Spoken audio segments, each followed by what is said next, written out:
Medical കോളേജിൽ കെട്ടിടം തകർന്നു വീണ് മരിച്ച ബിന്ദുവിന്റെ വീട് നിർമ്മാണം ഉന്നത വിദ്യാഭ്യാസ വകുപ്പ് ഏറ്റെടുക്കും.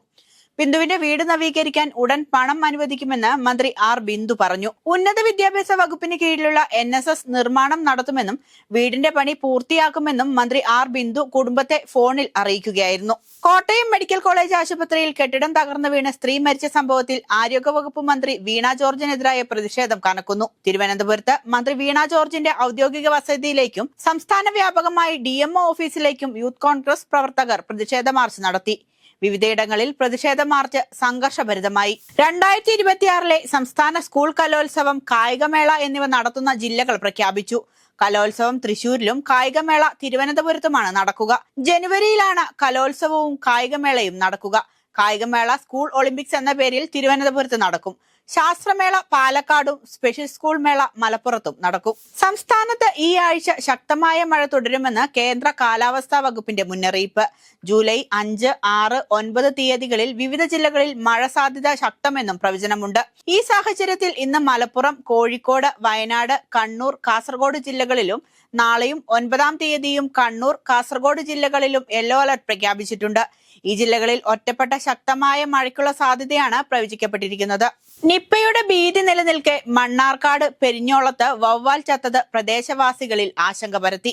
നഗരസഭാ കൗൺസിലർമാരും ആരോഗ്യവകുപ്പ് ഉദ്യോഗസ്ഥരും സ്ഥലത്തെത്തി സാമ്പിൾ പരിശോധനയ്ക്ക് അയച്ചിട്ടുണ്ട്. അതേസമയം കനത്ത നിപ്പ ജാഗ്രതയിലാണ് സംസ്ഥാനം. പാലക്കാടും മലപ്പുറത്തും രോഗം സ്ഥിരീകരിച്ചതോടെ ജാഗ്രതാ നടപടികൾ കർശനമാക്കി. ആരോഗ്യമന്ത്രിയുടെ നേതൃത്വത്തിൽ രാവിലെ ഉന്നതതല യോഗം ചേർന്നിരുന്നു. കണ്ടെയ്ൻമെന്റ് സോണുകളിൽ വിട്ടുവീഴ്ചയില്ലാത്ത ജാഗ്രത വേണമെന്ന് ജില്ലാ കളക്ടർമാർ നിർദ്ദേശം നൽകി. ഗൃഹനാഥനെ കടിച്ച തെരുവ് നായ്ക്ക് പേവിഷബാധ ഉണ്ടായിരുന്നതായി കണ്ടെത്തിയ സാഹചര്യത്തിൽ കുന്നംകുളത്ത് നഗരസഭയുടെ നേതൃത്വത്തിൽ തെരുവ് നായ്ക്കൾക്ക് വാക്സിനേഷൻ ആരംഭിച്ചു. വെള്ളിയാഴ്ച മുതലാണ് വെറ്റിനറി ഡോക്ടറുടെ സഹായത്തോടെ വാക്സിനേഷൻ നടപടികൾ ആരംഭിച്ചത്. നെറ്റ് ഉപയോഗിച്ച് നായകളെ പിടികൂടിയാണ് കുത്തിവയ്പ് നടത്തുന്നത്. താലൂക്ക് ആശുപത്രി, കാണിപ്പയ്യൂർ, നഗരസഭ ലൈബ്രറി പരിസരം, Kurukkanpara, green park, Pattambi road എന്നിവിടങ്ങളിലാണ് ഇന്നലെ തെരുവ് നായ്ക്കളെ പിടികൂടി വാക്സിനേഷൻ ആരംഭിച്ചത്.